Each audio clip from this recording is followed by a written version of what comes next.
Have you ever wondered where the problems in the world today would exist if we had deeper connection to ourselves, others, and the environment and acted from that place? Welcome to the Conscious Action Podcast with your host, Brian Berneman, who believe that connection is the key to taking conscious action as individuals and creating a better world. We are here to raise awareness and inspire meaningful action by sharing stories, knowledge, and conversations with thought leaders and change makers. From sustainability to well-being and everything related to conscious living, our mission is to empower you to be the change that you want to see in the world. Welcome everyone to a new episode of the Conscious Action Podcast. I am Brian Berneman, your host, and I have the pleasure to be joined all the way from Texas in the US by Santiago Lopez Guiñazu. Thank you, Santi, so much for being here with me. We got to know each other here in New Zealand, and of course we are both from Argentina, and things that we can share a little bit. But now you're living in the US, so thanks so much for taking the time. I'm really excited to chat with you a little bit about your path and what you're doing, disrupting a little bit the recruiting and the career development space. But before we get into that, I would love it if you can share with everyone that is watching or listening to us a little bit about you and your path to here. Great, Brian. Thank you very much for having me with you today. I'm sure we will have a great conversation, and hopefully what we share with everyone watching this, it's going to be helpful. So as you said, I'm Santi Lopez Guiñazu, originally from Argentina. I lived in New Zealand for 9 years, and I recently moved to Texas, in the United States. And my start at Pitcheers was only 6 years ago, almost 7. And if I try to rewind back in time and see how I started, I'm very conscious about how I started and where I am today. It's even back when I was trying to decide what I was going to study at university. And I remember I went through 3 careers in my mind, starting with psychology, trying to understand why people do what they do. Very quickly, I said to myself, this is not for me. I don't want to be listening problems about people all day long. I do it anyway nowadays. But at that point in time, I figured out, because again, what you don't know that you don't know. At that point in time, for me, studying psychology was working with patients and trying to help them be more healthy from a mental point of view. Very quickly, I switched to studying engineering because I loved playing with cars when I was a kid. I loved cars growing up, and how cars work and how vehicles or mechanical engineering works by playing with that. And I decided to study only for a semester, that because it's very hard for me to study when I'm not implementing what I'm doing, what I'm studying. And I said to myself, I'm not going to last long if I have to study for 5 years until I can start practicing it. And there is where, at that point in time, one person told me, you might want to consider human resources, because it's a mix of business, it's a mix of people and how people work in an organization. And that back then I said, it's like, this seems as not too much to study. Probably that was my first, being honest with myself. That was one of the main reasons why I thought, it's like, this sounds like an easy way out of finishing uni quickly.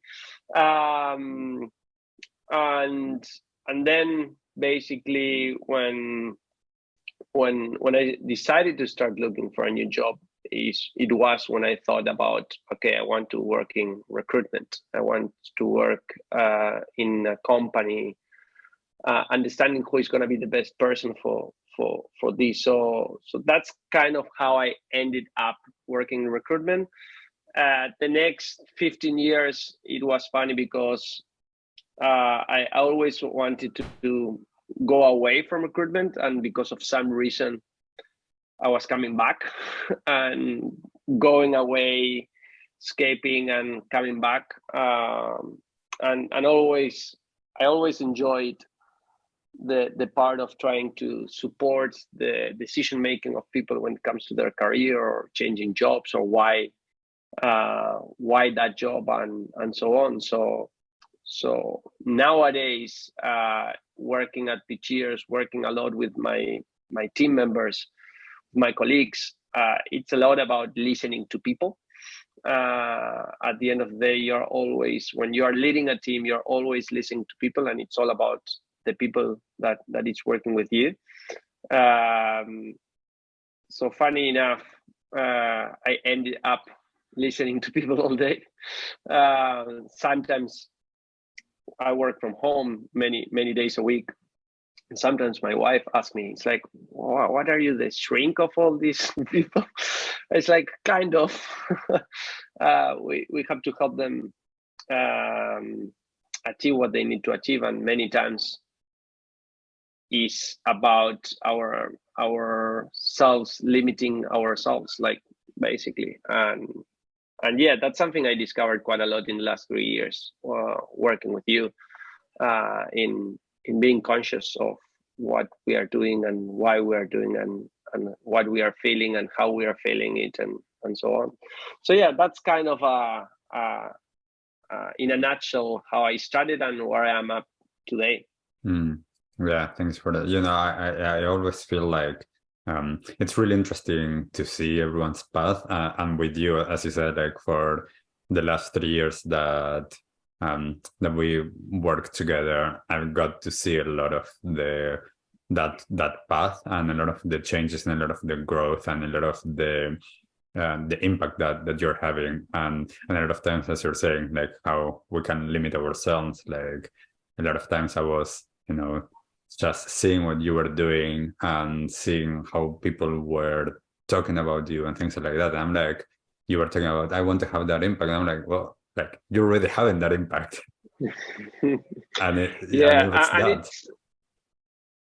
it's interesting also because I take this, like I do this kind of naturally, because indeed when I get to know you because person we have in common. But then one day, I don't even remember why, but I decided to follow up on how things were going on your side and what you were doing. And that's kind of something that it's part of what I want to do, and follow with people in what they are doing, or eventually how you can help. And I find this amazing because it opens a lot of doors when it comes to get to meet people, learn from them, understand what they're doing, understand how people can be part of your life in some kind of way. And I'm not talking about in something for exchange, just being part of your life. It's already amazing. People being part of your life, it's amazing. But yeah, that's how everything started. Yeah, and I'm interested as well, Santiago. I know that especially there's this way that recruitment has been done for a long time, and your idea, your perspective is to create a change, to disrupt how things are done. Can you share a little bit? What is that? What does that look like? And like how are you inspiring to change that space? Yeah, so when I moved to New Zealand from Argentina, I moved to New Zealand holding a visitor's visa, a tourist visa. I already knew I wanted stay in the country for longer and try to see if I could find a job. And I got my first job in the recruitment industry. Before that, I always worked for companies, hiring for the company, being the HR person of the company, hiring for that specific company. I never worked in consulting, where I was giving recruitment services to companies buying our services. And it was the first, again, I was trying to run away from recruitment, but it was the easiest way for me to get a job in New Zealand and get a sponsor for my visa and eventually my residency. And I started, as soon as I started doing it in the recruitment industry as a consultant, I figured out pretty quickly that candidates were not happy with the process when it comes to find a new job.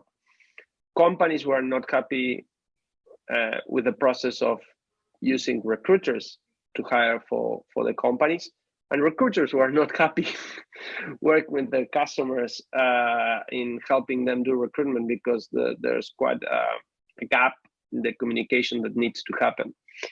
And well, I worked a year and a half or so in one company, and then I said, like, okay, I'm not enjoying it, but might be this company, might not be the whole industry like that. And then I moved to another company, and it was pretty much the same.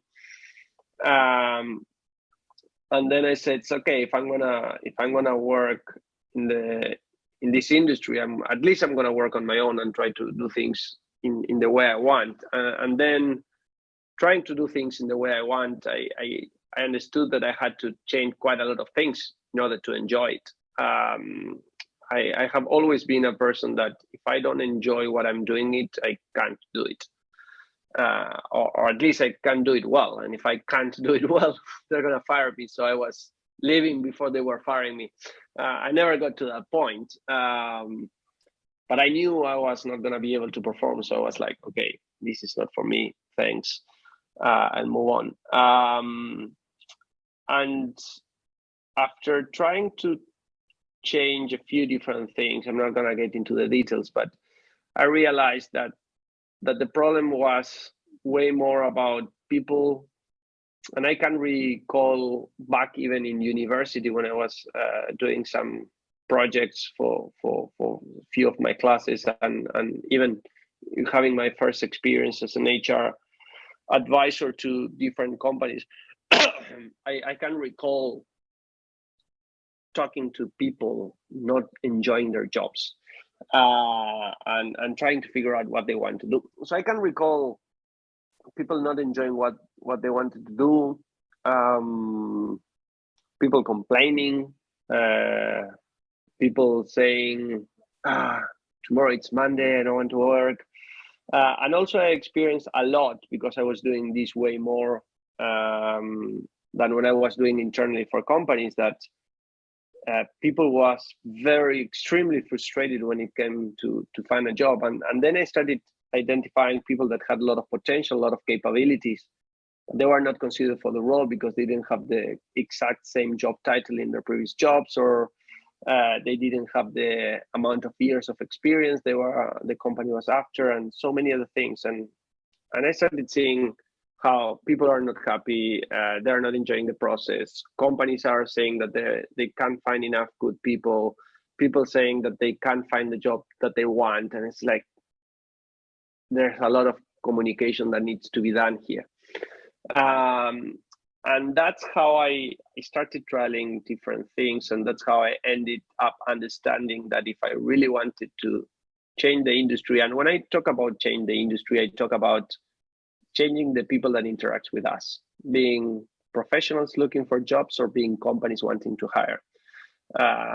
Little by little, step by step, baby steps, at least changing how we interact with the people we interact. There's where I realized that if I really want to change this, I need to create a lot of impact, and it's impossible to generate impact by talking one-to-one. As soon as I arrived to New Zealand, I was super keen on trying to help people just arriving to the country. I experienced that myself. I knew that it would have been amazing for me to have someone like me when I just arrived, and I was really enjoying it, regardless if I was making money out from it or not. So after a few years of doing this kind of more like a hobby than anything else, I realized that if I want to generate impact, I had to get to more people. And the only way of fixing this communication problem, I had to help both ends at the same time, but mainly helping people with supporting their individual efforts in order to be able to achieve what they want. And that's how at Pitcheers, if I have to say it in just a few words, and I'm gonna check my LinkedIn profile to say how I have it here. So basically at Pitcheers, we help you hire tech people by helping tech people with their careers. The right candidate and the right job, and win-win, basically. So instead of thinking of a selection process where company choose professional or professional choose company, I always think of an election process where both choosing each other more than one choosing over the other. And yeah, basically how we provide the specific channels of communication in order for people to be able to talk in a way that they're gonna understand each other. Yeah, and there's a couple of things that I think that are really interesting in terms of this space. Having done like some recruiting for like places that I worked at, and I remembered a lot of times kind of like understanding why like are the other people looking at that candidate, and I think that candidate is so wrong for our company, but they are looking at that person saying that would be like a great employee. And I'm like, well, yes, it checks all of the boxes of this, like the experience that we want, but it doesn't align at all with our values and what we're looking for in the people as people. And some of those skills can be taught. And I was all of the time, kind of like seeing this, and I know that, and this is part of what, and I know that you do this, that you have conversations with people, whether they are looking for work now or they might be looking for work in the future, and trying to figure out what are the things that they are looking for, and understand that as well at these times that we're going through, there's more, in a sense, power for us to choose where we work, whereas in the past it was more like, oh, it's just any business, as long as there's an opening, you're applying for it. And now it's like, well, I might choose a little bit, of course, take into account like the financial responsibilities and everything that we might have, but there's a little bit of a sense that we do have a little bit more of a choice to understand how we align with the businesses, as long as businesses need to find the right people to fit in there. 100%. And you mentioned something that I started seeing in this way this year, that it's values. And values, we tend to think of values in if the company is doing the right thing or not. For example, but this year I learned about the values of the person when it comes to if they want to do that specific job now, today. And in this case, what I'm trying to talk about is every time when it happens that I do a job interview nowadays, or even in the past, I always ask, how it would look like your dream job, your perfect job. Let's say that I can provide you with whatever the job you want. You can build it. It's like your choice. And it's interesting because most of the time people get back to me answering, that's a good question. I didn't thought about it. And that's my point when I come to values. For me, when it comes to the specific job, value means how much you want to do that job or not. And when I'm talking about that job, I'm meaning the job you're going to be doing for the next 6 months, for the next year. Because something I see quite a lot happening is, I'm going to do this job so in 1 year time, I can be doing the job I want. Or in 2 years time, and it's kind of like, I'm going to be happy when I have this or that, or I'm gonna rest when I go on holidays. I'm gonna, and never now. And that's something I learned working with you, being present, being grateful for what you have now, and so many other things. And I see that happening in the job search for many people. They think they want to do a job, but they don't really want to do.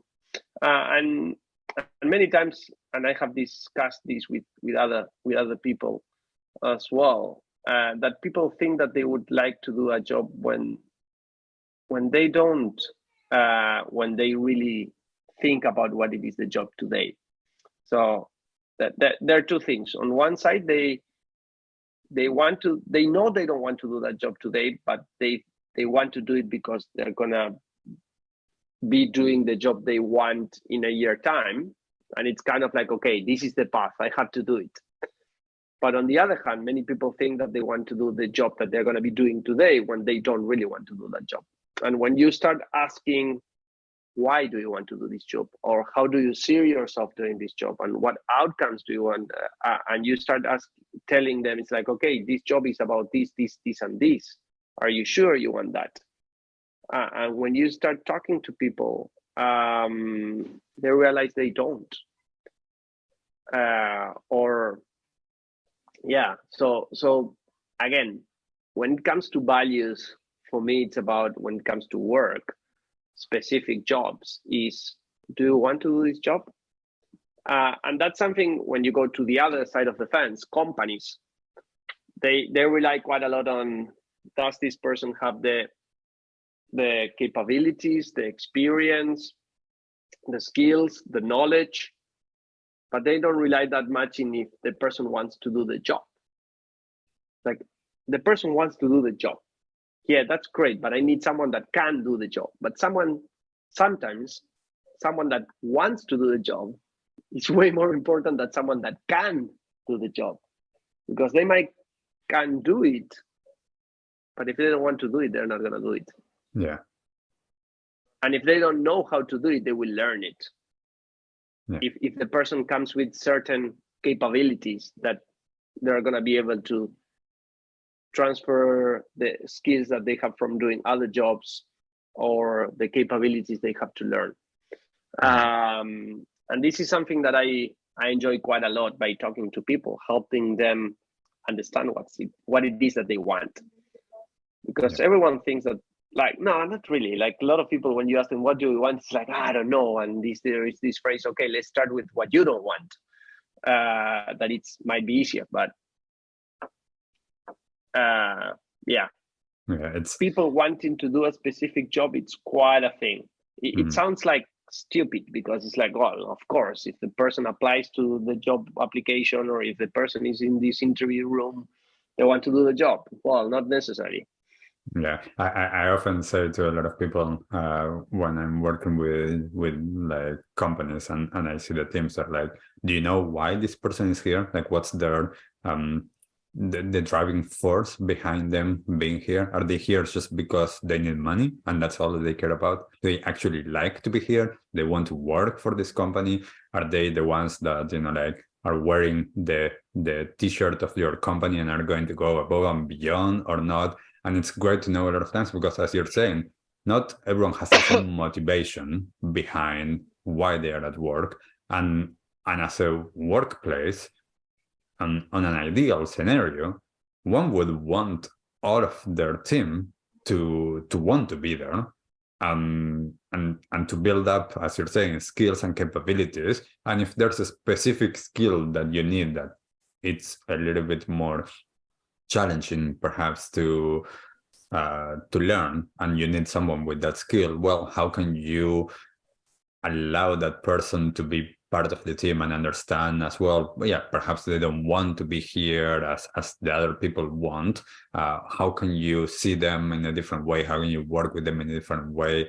And it's a little bit like one of the things for me, at least when I work with businesses, or even like with the work that we've done together, is how can we change the way that we are approaching work? How can we allow work to be seen in a different lens? How can we allow work to be part of our development? How can we see work as one of the big aspects of our life? Because for most of us, work actually takes up the majority of our hours and our days, besides sleeping, if we sleep well. And it's like, how can we use those moments?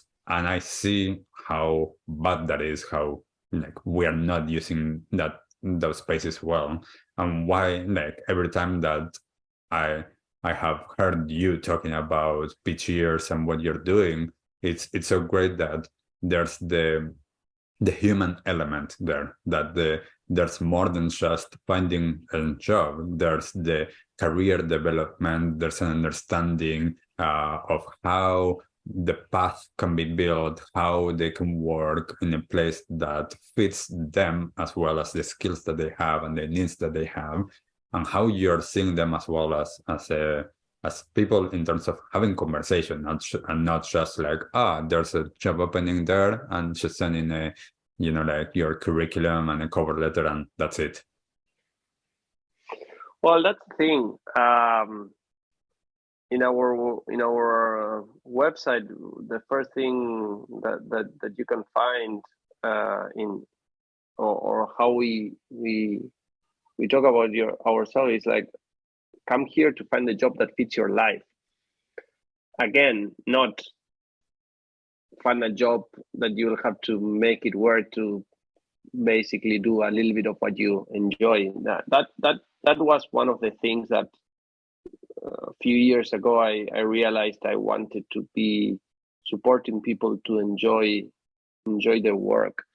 Like, everyone is super excited to plan their holidays and the trip that they're going to be doing, or even if they're going to stay in their city where they live, activities, and super looking forward to the vacations or to the weekends, and then seeing work at something that it is what it is. You have to do it. You don't even ask yourself. You just go and do it. Is work. It's not meant to be enjoying work, and it's like, why not? Why it shouldn't be like that? And I think that's part of why I enjoy doing. It's like I'm passionate about work. I enjoy what I do. I like working, so it's like how we can help others to find that. Yeah, definitely. Again, I think it starts by really questioning this, and this is kind of trendy now. That, well, first of all, there are options nowadays. Maybe many years ago you had no option. It's like, well, you have to go and work in a company, or if you didn't work for a company, you needed to have money enough to open a shop or invest in something, and maybe it was not that easy for people, or it was too risky, and many times people who started their own business was because they had no other option. And it was survival mode. But nowadays there's so many options to do so many different things. You don't have to go after I have to finish school, go to college, university, then graduate, and then find a job, work for 50 years, and then retire, and then that's it. You don't have to now.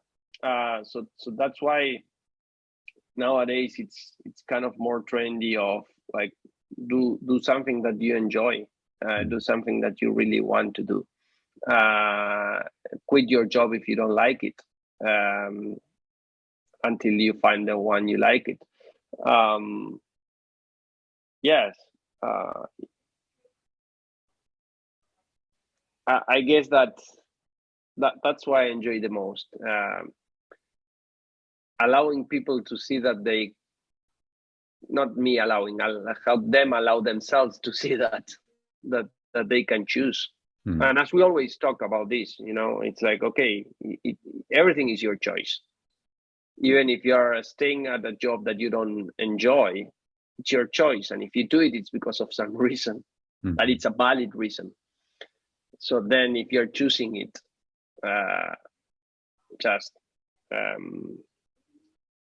like be okay with that.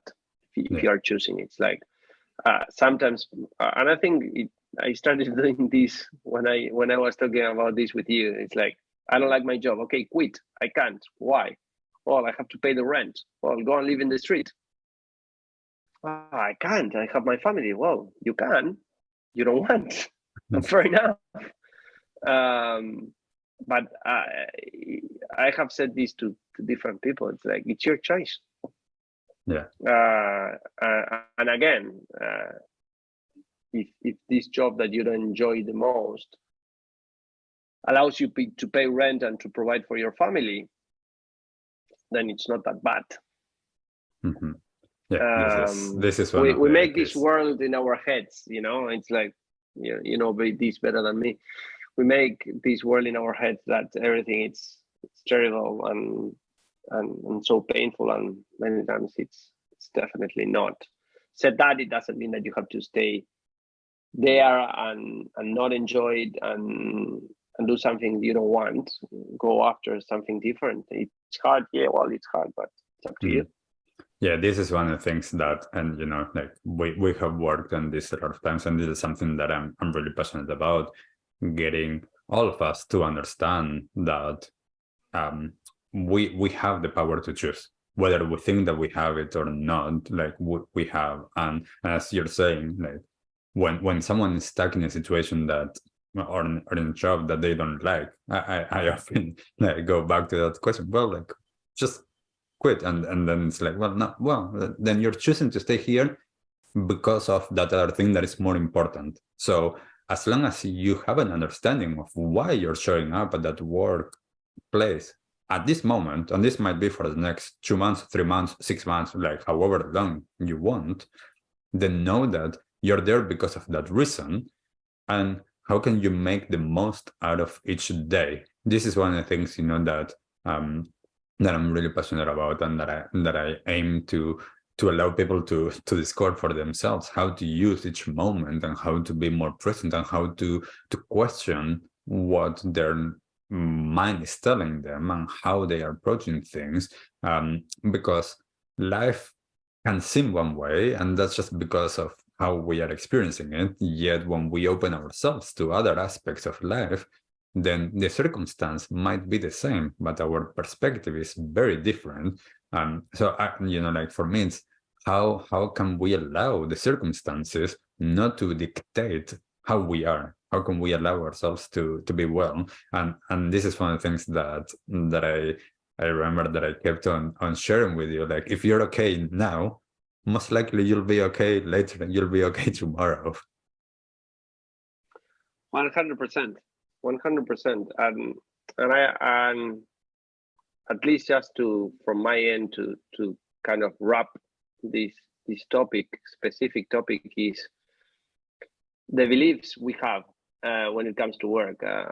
As you said at the beginning, I'm now based in Houston in the US, and my beliefs back then was that if I was gonna be living in the US, was because A, I was coming here to study and then I was staying, or B, because I worked for some multinational company that was gonna relocate me in their headquarters or in some office in the US, or in any other country, outside from Argentina. And I ended up moving to New Zealand, as I said before, on a tourist visa, getting a job, who was sponsoring my visa, and then getting my residency, and then getting my citizenship. And then I tried to work with some other companies to open a branch of the companies in New Zealand or Australia here in the US, and that didn't happen. And I ended opening my own business here in the US in order to be able to come to the US. So again, it's like the beliefs we have about work, that you can't do this unless you do that. It's not like that. Yeah, well, we create our own reality with that. Exactly. So my point with this is like it's not true that you have to work and that's what it's meant to be and tough shit and you have to work and you have to pay the bills and that's life. Not necessary. If you choose that, well, then that's what's going to happen. If you don't choose that, then something else will happen. I think that's probably one of my biggest learnings in the last 5 years. But it was just when I thought of what I wanted for my life that I started understanding what I wanted for my work. Back then I thought it's like, okay, I have family around the world. I want to travel a lot and have close relationships with family. So I needed a job that was going to allow me to travel. Then I thought it's like, okay, but then I'm going to need the money in order to be able to travel and live the lifestyle I really wanted. Cool. That's second point. And third point was, and then it has to be something that I enjoy because I can't do things that I don't enjoy. Cool, great. I don't know what I'm going to be doing, but I have these requirements. And even though then, as I said, I was always running away from recruitment, I figured out that if I was helping other people do recruitment, then I didn't have to do it myself, but I could have a business. And then I thought, okay, but if I'm going to be in this game, I want to change how the industry works, because if not, nobody is going to be enjoying. What I don't enjoy, the people that work with me won't enjoy it either, because nobody enjoys it most of the time. So yeah, when you have a clear north of what you want to do, even if you don't know how you're going to do it, it's way easier. But you need to understand what are your priorities, what are the things that are your non-negotiables, at least for the long run. Because of course I sometimes do, well, that was my third point, enjoy something at least at a certain point that allows me to do it. And for me was kind of, I had this rule of 60-70% of my time I have to enjoy doing the kind of things I do. Then there's a 30 or 40% where I might be doing things that I don't enjoy, but it's for the long run that I do it. I'm trying to work now in an 80-20 now, and probably then 90-10, and then probably 95. I'm pretty sure that there's always going to be something that I'm not going to be enjoying. And then things change. And that's something I learned in the last few months, I think, or in the last year at least, that then things will change. And what worked in the past, it's not going to work in the future. So embracing change, embracing challenges, it is what helps you grow. Santi, I would love if you can share a little bit on your experience as well as what you're seeing in terms of something that we worked on in the past, which was as you were talking about, seeing work as part of your life and not like separate from it, and understanding all of the different aspects and how to prioritize and how to engage with all of that. What do you see in terms of perhaps your change of how you see that interconnected of things, but also as you keep on working with people in that space that perhaps most are not like realizing how work actually has an impact on everything else as well? Well, one of the things I wanted to share, and I forgot, I will quickly share this and then go back to your question. Is when I was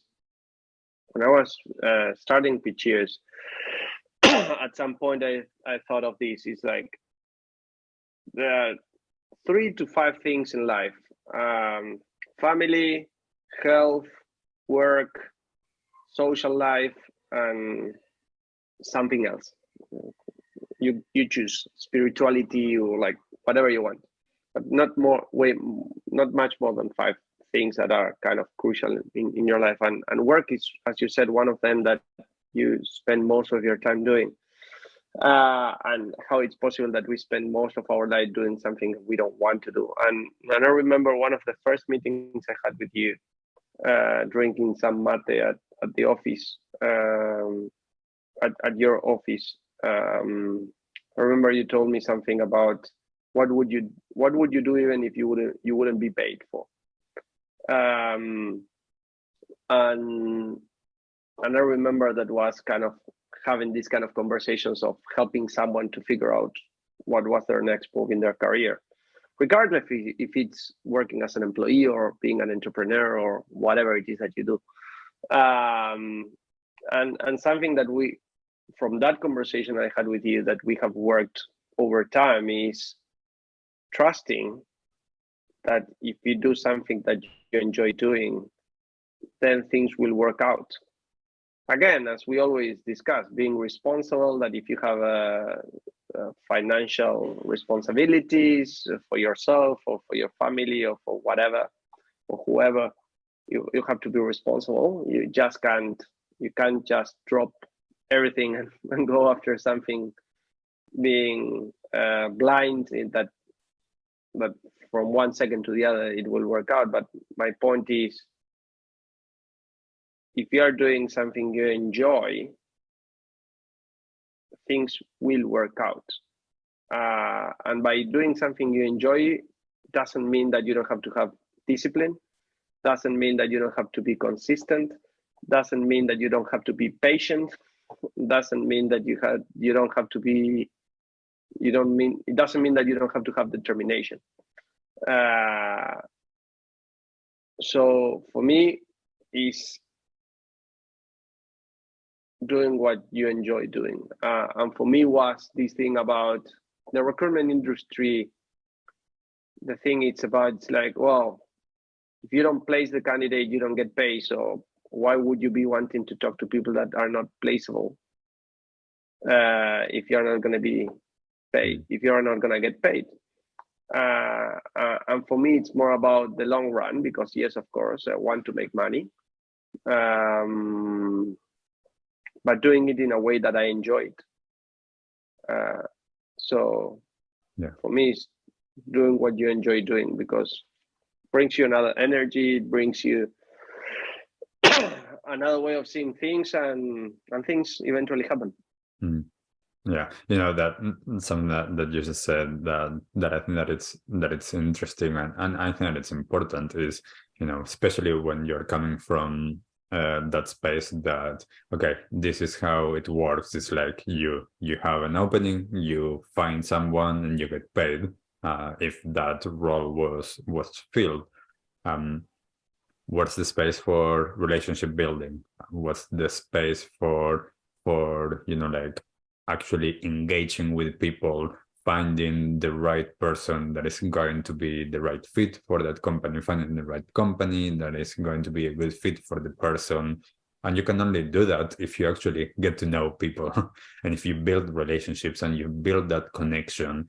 And to be able to do that, you need to do things in a different way as what you're doing, because that model that is currently leading the space, it's not working for connection, it's not working for relationship building, really. Yeah, and the recruitment industry, it's probably one of the most inefficient industry ever, because you invest a lot of time and money into start conversations, and then if it doesn't look like it's going to work out straight away, you throw everything to the trash. So basically, first of all, it's inefficient, and second of all, it's horrible, because I'm not even thinking of the other person. I'm thinking of myself. I'm being very selfish here. And it's horrible because 70% of the time, 60% of the time, you will get a no for an answer. No, we don't want to hire that person. No, I'm not interested in that job opportunity. No, no, no, no, no. So if you're only doing it for the placement, 70% of the time, 60% of the time, many times more, that I'm talking about if you're successful, it's a no. So unless you're only driven by money, and that's the only thing that matters to you, it's a horrible job. It's like, but if you make it about adding value to the other people, person career, if you're making it in order to do something more meaningful above yourself, then it's a completely different story. And with this, I'm not talking about kind of like doing it for charity. I'm talking about being smart in how you do things, because at the end of the day, you have to add value to that person. And if that person is talking to you, it's because they think that you're going to be able to provide them with some kind of job opportunity. So at the end of the day, it's not just doing things because you're a good guy. You have to do it in a smart way in order to be able to add value to that person. But start the relationship having in mind that you are trying to add value to the career of that person, being a job today or being a job maybe in 2 years' time. Yeah. Because in that way, at least for me, the way I see it is I enjoy while I'm doing it. And people feel that, and that's what, again, if we see it from a business point of view, it's good marketing. And good marketing, it's the consequence of doing something that you enjoy doing and adding value to someone's career development, and again, helping companies understand who is the best person to hire and how they should be doing it. It's not just about I have to do a good process so people enjoy it. No, you have to do a good process because you need to do your work as best as possible to be more efficient, to get better results, and also with the benefit of providing people with a good experience. Again, good marketing. So yeah, when you see it in the way it's done, it doesn't make sense at all. Yeah, and I think that more of the industry. Yeah, that adding value is one of the keys, and this is one of the things that a lot of times, which is hard sometimes to quantify, especially in the short term. Like if I have like a conversation with you and like you're potentially engaging or someone is having a conversation with you because they are trying to engage in finding work, and like it takes a lot of time, then potentially in the short term it doesn't seem like it was of value to that person, but on the medium or longer term, it actually, they might be able to get a job that fits them so much better. And for the company, the same, like finding the right people, because there's someone that you have been talking perhaps for months, and now it's like, oh, I have the right person for you. And this is only because you have been, as you're saying, like doing that work that potentially seems that it didn't like add any value tangible, but it added value in the way that you're engaging and that you are allowing for that to take place.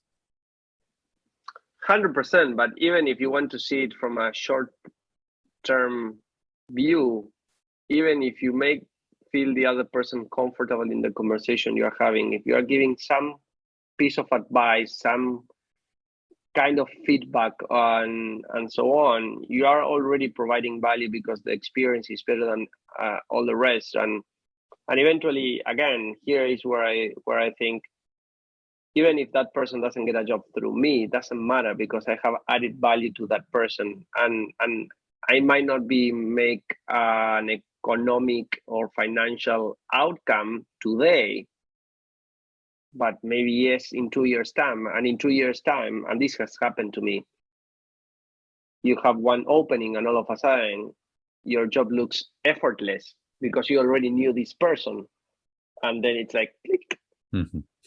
There's a straight match, and it's effortless, and it was meant to be. So in that way, and that's what I mean when I was talking about do what you enjoy doing in the way you wanted to do it, because if you enjoy adding value in this way, outcomes will come. Financial outcomes will come eventually. The same the other way around. Again, having the tough conversations, having the confrontative conversations to really try to help the other person on the other side by saying what you have to say, and not choosing not saying what you have to say. Like every relationship, if you don't talk, if you don't say what you have to say, then things doesn't work out. So it doesn't make any sense not to do it. Yeah, honest and open communication always is the best way. So yeah, I see. It's way easier. Yeah, I mean, we overcomplicate a lot of times things because we think, again, going to the beliefs, we think that the other person might take it in a way, and therefore we might not say something. And when we're able to have that open channel of communication, it's so much easier. And a lot of it, comes back for me to be able to work on ourselves, to understand through questioning those beliefs, through working with it in a different way, to connect more with our body, as you were saying, trusting, I work a lot with that belief that, the universe is going to provide for me. If I am doing what I want to do, if I'm adding, value, then that will come back. So that's part of the things that a lot of times, we need to keep on working, both as individuals and as a society. Exactly.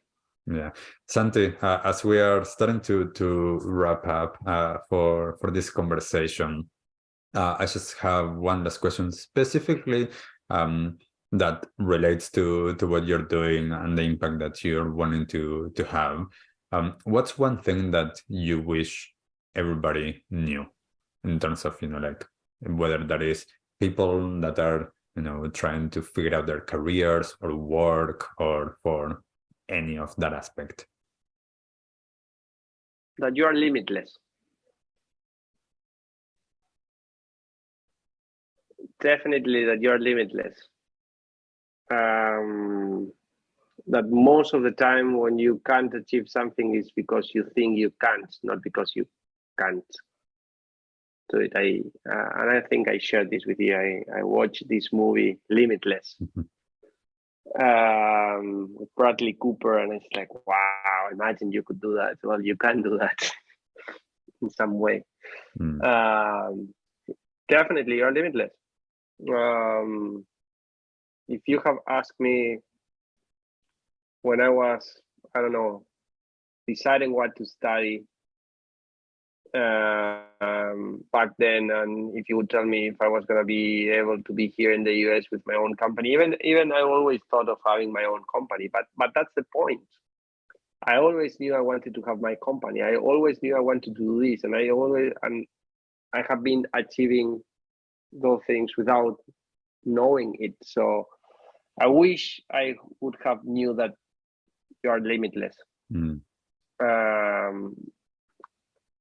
Maybe yes, maybe not. It doesn't matter.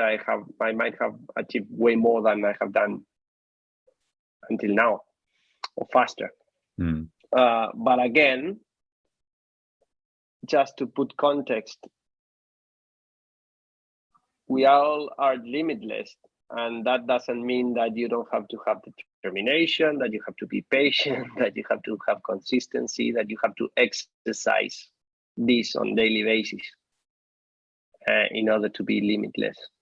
And there's always going to be something going around that it will make you think that you won't be able to do it because of whatever the reason. There's always going to be something out there, but I wish I would have knew that we are all limitless before. Mm. Or I wish that for people to at least do some research about it. Beautiful. Thank you, Santi, so much for that and for the conversation.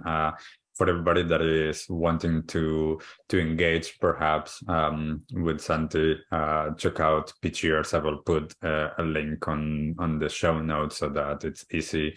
So if you're looking to have a conversation around your career or work, go and check it out and see if it's the right way for you to engage with. But thank you, Santi, so much for taking the time for sharing what you're doing, and as I keep on telling you, for the impact that you're already having in this world. Thank you very much, Brian. I really enjoy having a chat with you, as I always enjoy having a chat with you. Hope it's useful for everyone watching. Awesome. And thanks so much, everyone, for watching or listening. As always, we would love your comments, your questions, so that we can keep this going. So anywhere that you're finding this episode, just leave us a note or a comment about your thought on this, and we'll see you all on the next episode. Bye. What did you like the most about this episode? Take a moment to think about what change you can make in your life today. Share your conscious action on social media using #ConsciousAction and tagging @ConsciousActionNZ so we can celebrate your impact on the world and create a ripple effect.